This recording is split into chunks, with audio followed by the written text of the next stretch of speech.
What is up, guys? Rambling Collector back here with another Japanese manga ramble for all of you, and today I'm going to be covering what has become one of my personal favorite slice of life mangas, Komi Can't Communicate, by Tomohito Oda, and I'm hoping I did not butcher that name. Honestly, I'm kind of surprised I'm even reviewing this one myself, because at first I did not think much of this manga. However, over the course of my reading of it, it has become one of my absolute favorites, especially since I'm such a huge slice of life nerd. But anyways, that's enough about the title screen. Let's get to talking about this one, shall we? So I will not lie to you guys. At first, I didn't think much of this manga at the time. To be honest, I just thought it might have been a little bit boring or something like that. Like, I heard it was popular, but I didn't really care at the time. However, I kept on getting emails regarding how it would be recommended to me, or it would be popping up in emails saying, hey, this is our most top-selling manga, or we've seen this and we think you might like this title. So eventually, I caved in. I said, fine, why not? So I went ahead and bought the first 3 volumes of the manga at my local bookstore. And as soon as right after I finished the first volume, I immediately became hooked, line, and sucker for this entire series. As of right now, I have collected up to volume 18 of the manga, and my god, it has become one of my honest-to-god favorite slice-of-life mangas, or even just school-life manga in general, which is rare, considering I'm not a huge fan of school-life style manga, but slice-of-life I'm definitely a fan of, and this one definitely takes the cake for a good one. Granted, I have not seen the anime as of yet.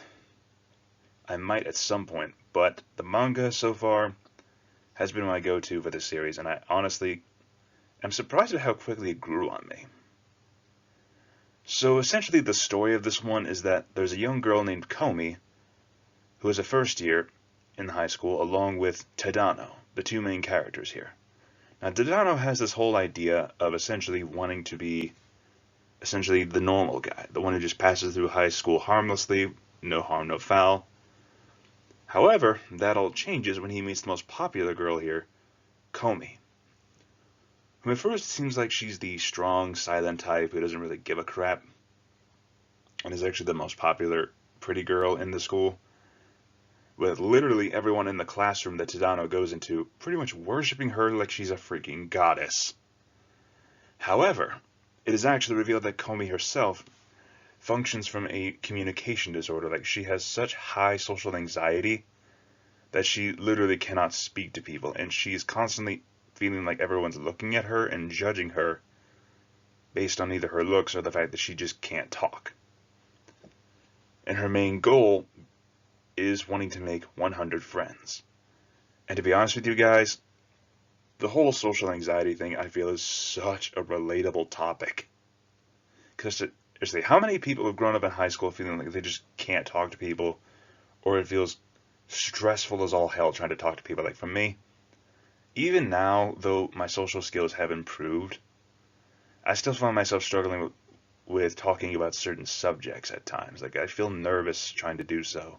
So essentially, I can relate to Komi a lot in that regard, of sometimes being nervous to talk to new people, or just plain up strangers.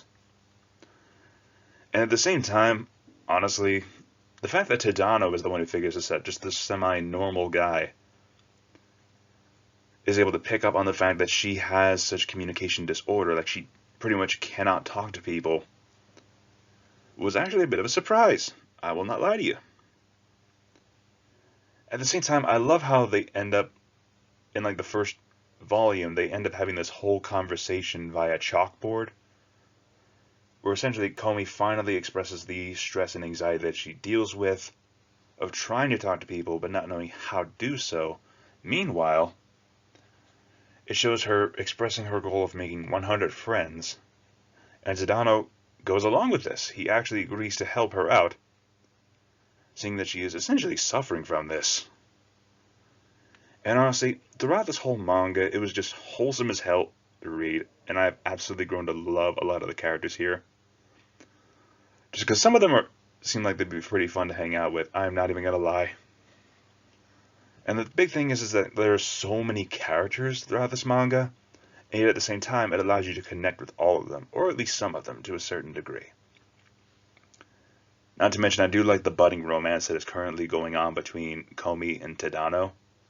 Like, it starts off slow, but as you see throughout it, they go from being just like best friends to like, you see the fact that they have a romantic attraction to each other, and you're just waiting and anticipating when the hell they're gonna finally ask each other out.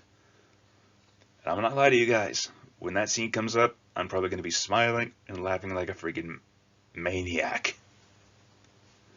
Because seriously, this whole manga is just incredibly wholesome. I swear to God, it is incredibly wholesome to read. And it's honestly a nice change of pace from some of the more action-based or some of the more darker stories that I read in manga, or just books in general. So this is a nice little change of pace. It allows me to just take some time to chill, have a bit of fun, and just kind of laugh along with these guys and just have a bit of fun, you know? So all in all, yeah, this one has actually surprised me with how well it's done.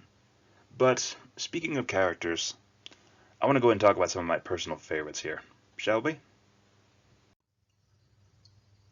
So, to favorite characters. If you were to ask me to pick out 4 people from this massive cast of characters that I absolutely have picked as my personal favorites, it would be, from left to right, Komi, Tadano, Najimi, and Naka Naka. Komi and Tadano are pretty obvious because they are like the main characters, and especially like the main,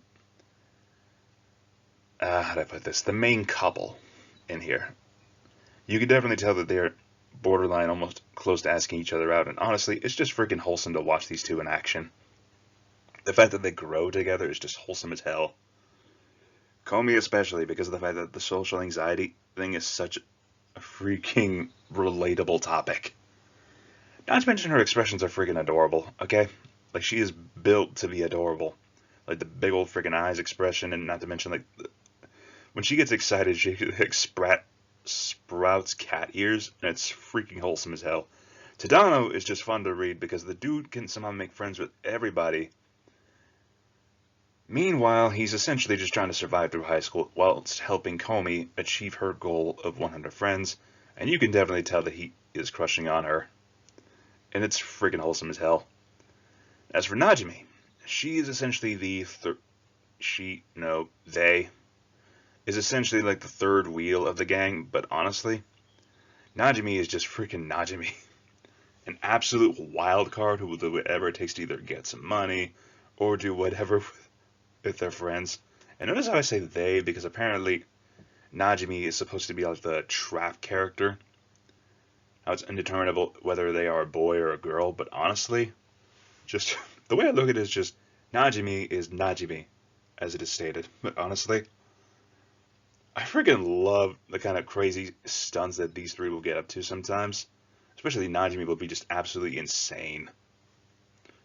Now, as for Naka Naka, the reason why I absolutely love this character is because the fact is, she's a freaking diehard nerd who's dealing with like 2nd grade syndrome of just having an overactive imagination as well as role playing as a character, being like overly dramatic and stuff like that. Honestly, it's just funny as hell, and honestly, she's my favorite character just because of the fact that she's such a nerd. Like, I wish I could be that absolutely crazy out in public with people. Just like straight up be all dramatic and goofy and silly, and I absolutely love it. Whilst being a diehard nerd behind closed doors. Honestly, Naga just grew on me as a character just from the nerd angle. Just, yes. All in all, though, Komi Can't Communicate has a lot of good characters in here, and these are just my personal favorites. It'll be different for all of you, and I totally understand that. Honestly, though, these are just my personal favorites.